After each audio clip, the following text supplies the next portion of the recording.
తెలంగాణలో రేవంత్ ఎన్నికల ప్రచార సభలు రాత్రి సికింద్రాబాద్లో సీఎం కార్నర్ మీటింగ్. ఏపీలో కొనసాగుతున్న జగన్ ఎన్నికల ప్రచారం. నేడు 3 బహిరంగ సభల్లో పాల్గొననున్న సీఎం. ఎన్నికల ప్రచారంలో పాల్గొననున్న కేసీఆర్ సాయంత్రం మంచిర్యాలలో కేసీఆర్ రోడ్ షో. ఇవాళ రాజన్న సిరిసిల్లలో కేటీఆర్ పర్యటన. బోయినపల్లి వినోద్ తరపున ప్రచారం. కాంగ్రెస్ ఆధ్వర్యంలో రాజ్యాంగ రక్షణ దీక్ష. రిజర్వేషన్స్ పై బీజేపీ అనుసరిస్తున్న విధానాలపై నిరసన. గుంటూరు జిల్లా పొన్నూరులో హెలిప్యాడ్ ధ్వంసం. జనసేనాని పవన్ కోసం హెలిప్యాడ్ సిద్ధం చేసిన పార్టీ శ్రేణులు. ప్రధాని మోడీ ఏపీ పర్యటన ఖరారు. ఈ నెల 6, 8న పర్యటించనున్న ప్రధాని. ఈ నెల 5న తెలంగాణలో రాహుల్ పర్యటన. ఆలంపూర్ బహిరంగ సభలో పాల్గొననున్న Rahul Gandhi.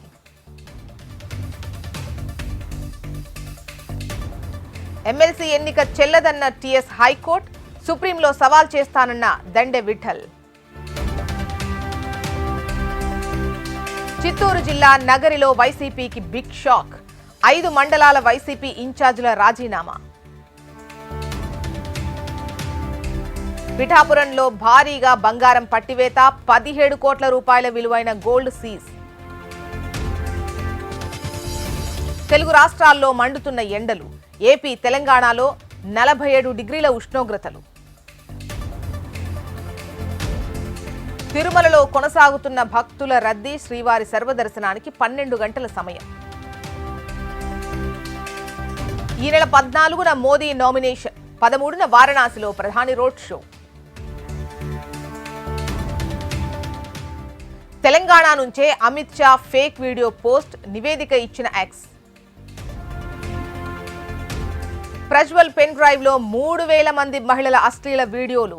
Special investigation టీంకు pen drive అందించిన బీజేపీ నేత దేవరాజగౌడ. ఈ నెల 13న 4వ విడత పోలింగ్. బరిలో 1717 మంది అభ్యర్థులు. కేజ్రీవాల్ కు బెయిల్ అంశాన్ని పరిశీలిస్తాం స్పష్టం చేసిన సుప్రీంకోర్టు. పీఓకేలో బస్సు ప్రమాదం. 20 మంది దుర్మరణం. అమెరికా వర్సిటీల్లో కొనసాగుతున్న ఉద్రిక్తతలు. 2200 మంది విద్యార్థుల అరెస్ట్. యుద్ధ విమానానికి పైలట్ గా కృత్రిమ మేధ. ఏఐ పైలట్ తో అమెరికా వాయుసేన గగన విహారం. బ్రిటన్ ప్రధాని రిషి సునాక్ కు ఎదురుదెబ్బ. స్థానిక సంస్థల ఎన్నికల్లో కన్జర్వేటివ్ పార్టీకి భారీ ఓటములు. ఐపీఎల్లో ఇవాళ బెంగళూరు వర్సెస్ గుజరాత్. బెంగళూరు వేదికగా రాత్రి 7:30 మ్యాచ్.